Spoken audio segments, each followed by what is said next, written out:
I was in the middle of a client dinner in San Francisco when my phone started vibrating nonstop. 10 missed calls, all from my wife, Olivia. The 11th one, I answered. Her voice came through sharp and trembling. How could you, Alexander? My mother showed me everything. The photos, the hotel. Megan. My blood ran cold. What are you talking about? I asked, frozen. She hired a private investigator. He caught you sneaking into your hotel room with that woman. Don't even try to deny it. I saw the pictures. I was stunned, not because I had done anything wrong, but because I knew this was exactly what my mother-in-law, Eleanor, had been planning for years. She always thought I wasn't good enough for her daughter, and the moment I left for a business trip, she moved into our home to keep Olivia company. Now she had poisoned Olivia's mind. I flew back home early, hoping to explain everything. But when I walked up to our front door, my bags were already packed, and Eleanor was standing behind Olivia, arms crossed, smiling. They filed for divorce the next day, citing infidelity. But what they didn't know, I'd saved everything. If you think loyalty should never be destroyed by lies, or you've ever had to defend yourself against someone who wanted to ruin you, then stay with me. This isn't just about revenge. It's about exposing the truth, no matter how ugly it gets. Subscribe to Revenge with Chris and stay for the rest of it. My name is Alexander Chen. I'm 36 years old, a pharmaceutical sales rep based in Boston. I've been married to Olivia for 5 years. When we met, it felt like something out of a dream. Smart, independent, beautiful. We clicked almost instantly. She had this calm energy, the kind that made you feel safe, seen, and for a while, life was good. We got married in a modest ceremony on Cape Cod, moved into a 2-story townhouse just outside the city. It wasn't lavish, but it was ours. Then there was Eleanor, my mother-in-law, or as I'd come to call her quietly in my mind, the Storm in Pearls. Eleanor was the kind of woman who didn't just walk into a room, she occupied it. Every opinion she gave came gift-wrapped in fake politeness and passive-aggressive smiles. She hated me from the start. Didn't like that I came from a working-class Chinese-American family. Didn't like that I didn't go to Harvard like her late husband. Didn't like that Olivia chose me instead of some Ivy League legacy she had in mind. But Olivia loved her mother, or at least, she wanted to. The manipulation wasn't always obvious. At first, it was subtle. Are you sure Alex is really that ambitious? Don't you think you're settling a little early, sweetheart? I'm just looking out for you. That's what mothers do. I kept my mouth shut for years. I wanted to be the bigger person. I figured if I kept showing up, kept loving Olivia well, eventually Eleanor would accept me. That never happened. Instead, she dug in deeper, inserting herself into our decisions, where to live, when to have kids, what car to buy. She even tried to come with us on our honeymoon. Olivia laughed it off, called her mom overbearing but harmless. But I saw something else, control, and it only got worse when we bought our home. Eleanor claimed she was just helping with the down payment, then used it to guilt-trip Olivia anytime we disagreed about anything. When COVID hit, we were both working from home, and things calmed down. For a while, Eleanor couldn't drop by unannounced as much, and Olivia and I found a rhythm again. We took cooking classes over Zoom, binge-watched old films, started talking about starting a family. I thought maybe, just maybe, we were finally getting out from under Eleanor's thumb. Then came the business trip. 2 weeks in San Francisco to pitch a major contract. It was huge. If I closed it, I'd be up for regional manager. But I was hesitant to go. We hadn't spent that much time apart in years. And Eleanor had been checking in more often lately, especially after Olivia mentioned we were trying to have a baby. That's when she pounced. The night before I left, she showed up at our door with her suitcase. "Oh, I'll just stay a few days while Alex is away," she told Olivia with a practiced smile. "Just to keep you company." I felt the warning bells, but Olivia reassured me. "She means well," she said. "She's just lonely. You know how she gets." And that was the problem. I did know how she got, and this time, I wasn't going to let her win. So I did something I never told Olivia. Before I left for the airport, I installed a discreet home security system, motion activated. Cloud-based storage, hidden in plain sight. I wasn't proud of it, but I knew Eleanor, and I had a sinking feeling that if she couldn't break us from the outside, she'd do it from the inside. I kissed Olivia goodbye that morning, not knowing it would be the last normal moment between us for a very long time. The first few days in San Francisco went by without incident. I checked in with Olivia every evening. She seemed okay, tired maybe, but not distant. Eleanor never appeared on the screen during our video calls, though I could hear her voice in the background sometimes offering unsolicited advice about what Olivia should eat or wear. I tried to brush it off. I threw myself into work. The pitch was high stakes and I knew every detail mattered. Still, something kept tugging at me, a heaviness I couldn't explain. That's why I started keeping a digital record of everything. Photos with timestamps, voice memos, meeting schedules signed by supervisors, even meals with clients, receipts, tag locations, anything I could use to prove where I was and who I was with, just in case. On the 11th day of the trip, my phone started buzzing just after 10 p.m. First one missed call, then another, then 10 more, until I finally picked up. Olivia's voice was shaking, but it wasn't sadness I heard, it was fury. "You lied to me," she snapped. "My mom was right about you all along." I sat up straight in bed. "What are you talking about?" "She hired a private investigator, Alex. He followed you, took photos. You brought that woman into your hotel room, Megan." The name hit me like a brick. Megan was our 60-year-old regional manager. She'd come into my room once with two other team leads to go over slide transitions for the next morning's pitch. She was married, a grandmother, and not the kind of person anyone would mistake as a romantic fling. "I didn't. Olivia, it wasn't like that," I stammered. "She was only there with others. For work." "Then why are there pictures of just the two of you entering your hotel room?"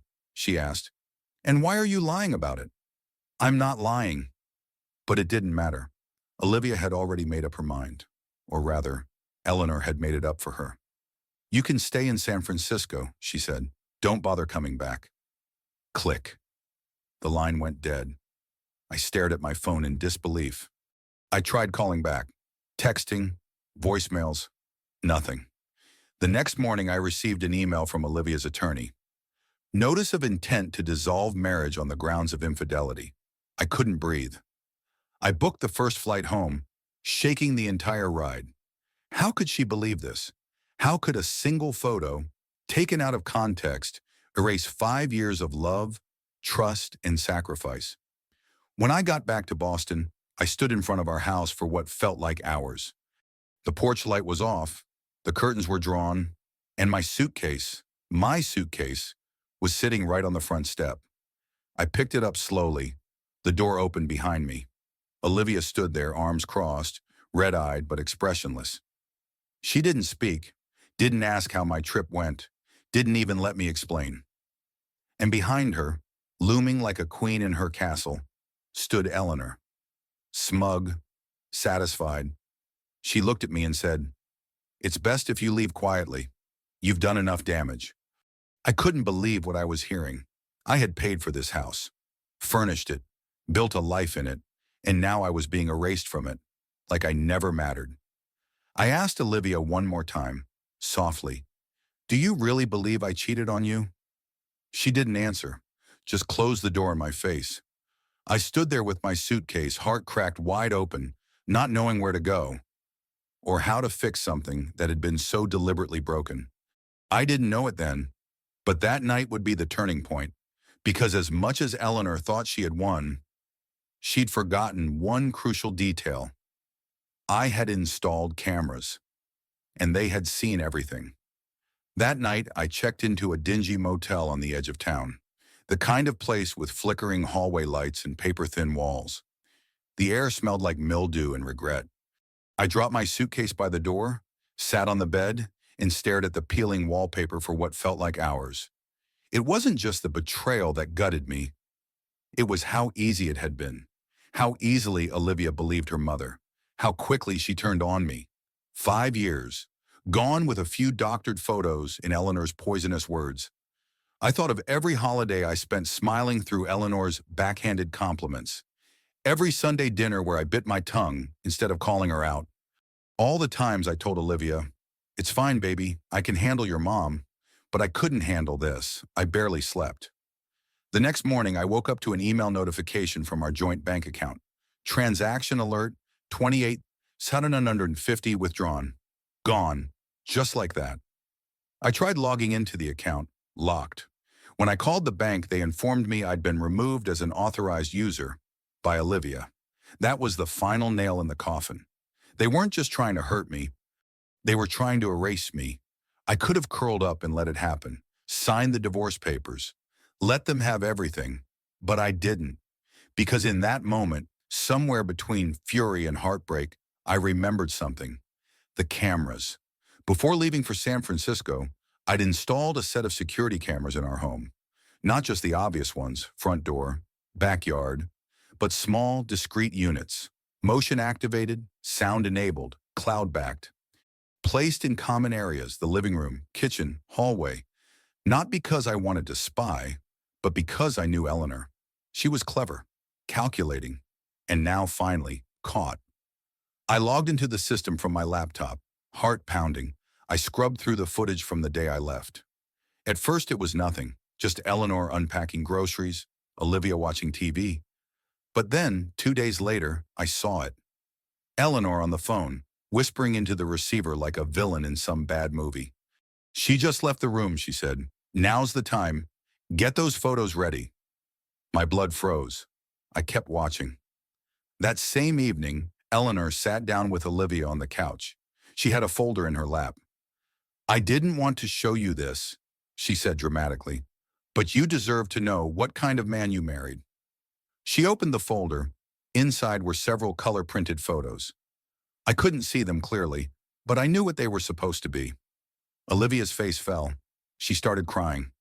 And that's when Eleanor struck. Listen to me, she said, rubbing Olivia's shoulder. You need to get ahead of this. File now. If he cheats, you get more in the settlement. Olivia shook her head, confused. I don't know. I've already contacted a lawyer for you, Eleanor interrupted. He'll walk you through it. You don't have to deal with Alex at all. That wasn't concern. That was strategy. And then came the final blow. The following night, Eleanor met with a man I didn't recognize. In my kitchen. She handed him a flash drive. He opened a laptop, and together, they scrolled through a photo editing program. He clicked on an image, one of me standing outside my hotel. Then another, Megan walking down the hallway. He began merging them. My stomach turned. They weren't just manipulating Olivia emotionally. They were creating fake evidence, framing me, and she bought it. Because why wouldn't she? It came from the one person she trusted most, her mother. I sat back in that motel bed, overwhelmed. But beneath the pain, something else started to rise. Clarity. They thought I had nothing left, that I'd just vanish, humiliated and broken. But I had the truth. On video, in full resolution, with audio. They'd played dirty. Now it was my turn. I knew I had one shot to make this count. So I did what I always do in high-stakes situations. I treated it like a sales pitch. Except this time, the product was the truth, and the stakes were my marriage, my dignity, and the life they tried to destroy. First, I backed up every second of footage from the security cameras onto 3 separate drives. One I stored in a bank safety deposit box. Another I handed to my attorney, Evan Patel, a calm, sharp, no-nonsense guy who specialized in high-conflict divorces. And the third I kept on me at all times. Evan watched the footage in stunned silence. When the final clip, Eleanor and the mystery man doctoring photos, ended, he looked up at me and said, "This isn't just manipulation. This is evidence fabrication. That's a felony." We filed an emergency injunction to pause the divorce proceedings and to contest the validity of the submitted evidence. But that was only half the plan. The next step was to dismantle the lie, piece by piece. I flew back to San Francisco the next day and met with every person I'd interacted with during the trip. Megan, bless her heart, was furious when I told her what had happened. "Me?" she said. "They used me in this sick fantasy?" She wrote and signed an affidavit detailing the exact time and purpose of our meeting, along with the names of the other colleagues who were present. She also gave me access to the internal calendar that showed the team's meetings and their locations, time-stamped and documented. I went to the hotel next. Got footage from the lobby camera showing Megan entering the building with our team and leaving with them, never alone with me. Pulled up my credit card history. Every transaction matched the timeline. Uber receipts, meal vouchers, client meeting notes, every movement accounted for. Next, I found the man from the security footage. Evan helped me trace him through digital forensic analysis. Turns out he was a freelance photo editor, recently paid through a wire transfer by an anonymous client. But he wasn't careful. His online portfolio included work with fake ID templates and altered legal documents. We subpoenaed his records. He cracked under pressure and gave up everything: emails, call logs, and the flash drive Eleanor had handed him. It contained not only the doctored images, but also the originals. And the originals proved exactly what I'd said. Megan was never alone with me. The photos were fake. The story was a lie. Evan and I compiled the full report, labeled, indexed, cross-referenced. We weren't just going to defend my name. We were going to expose the entire scheme. The next move was risky, but I needed Olivia to see everything. We arranged a formal deposition. Olivia was required to attend with her attorney. She walked in looking tired, pale, conflicted. I didn't greet her. I couldn't.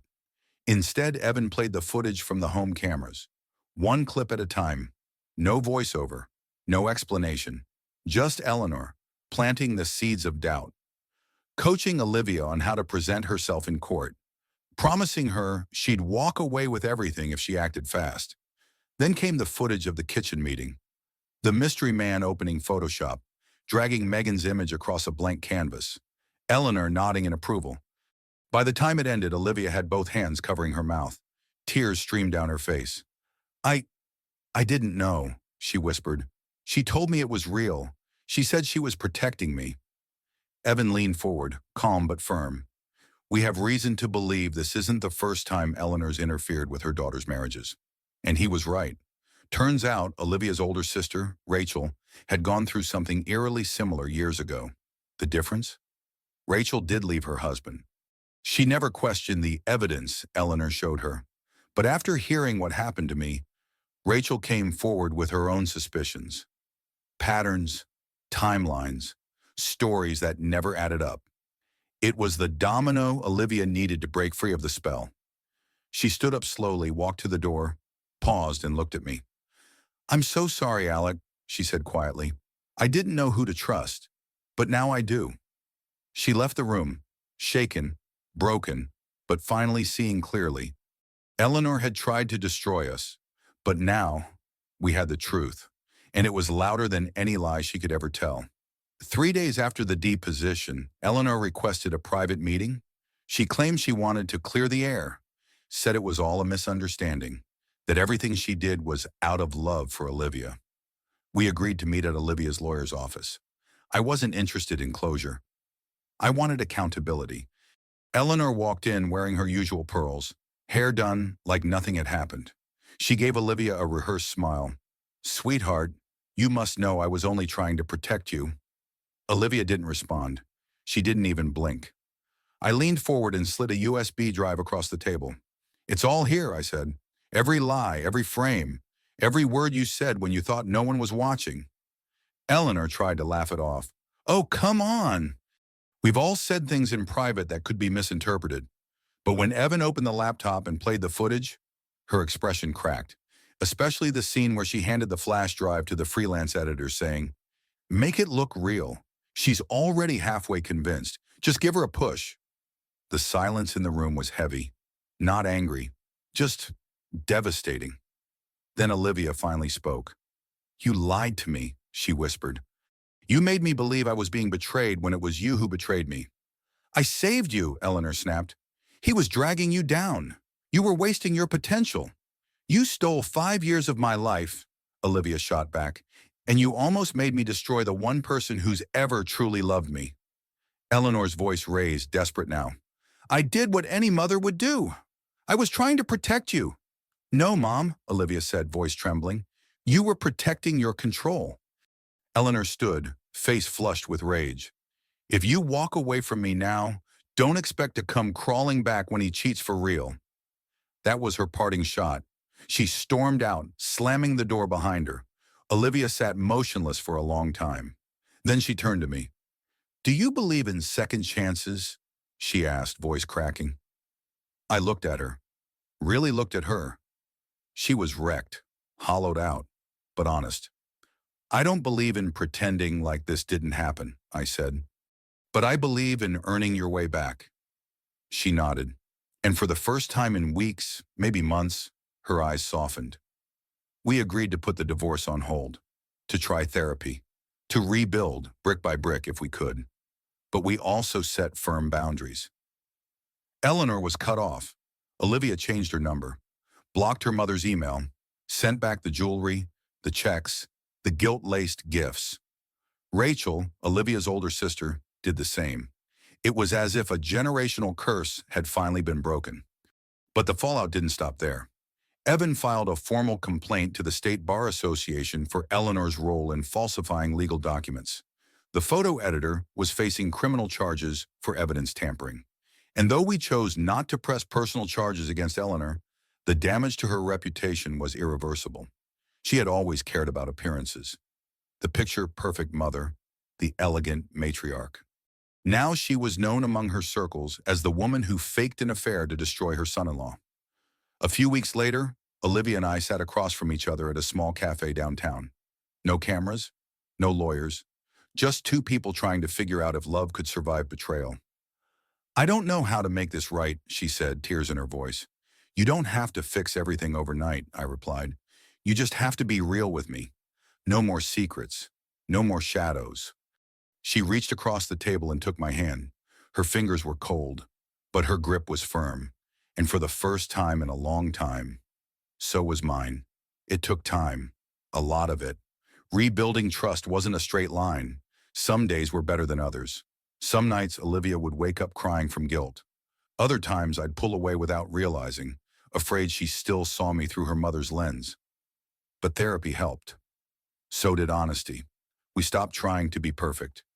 Started showing up as we really were. Flawed, healing, human. Olivia made the choice to go no contact with Eleanor permanently. It wasn't easy, but it was necessary. She said, "My mother used love like a leash, and I'm done wearing the collar." We took things slow, started dating again, in a way. Simple dinners, walks by the river, relearning each other's language without fear or suspicion. And one day, months later, she turned to me in the kitchen while making coffee and said, "You're still the only person I feel safe with." That was the moment I knew we were going to be okay. Not because everything was perfect, but because we had both seen the worst and still chose to stay. As for Eleanor, last I heard, she'd moved to Florida. She's alone now. Her daughters don't return her calls, and she still blames me for taking them away. But I didn't take anything. I just stopped letting her control what never belonged to her in the first place. If there's one thing I've learned from all this, it's this. Sometimes the most dangerous people in your life aren't strangers. They're the ones who claim to love you the most. Love is in control, and trust can't survive in the dark. It needs light, truth, boundaries.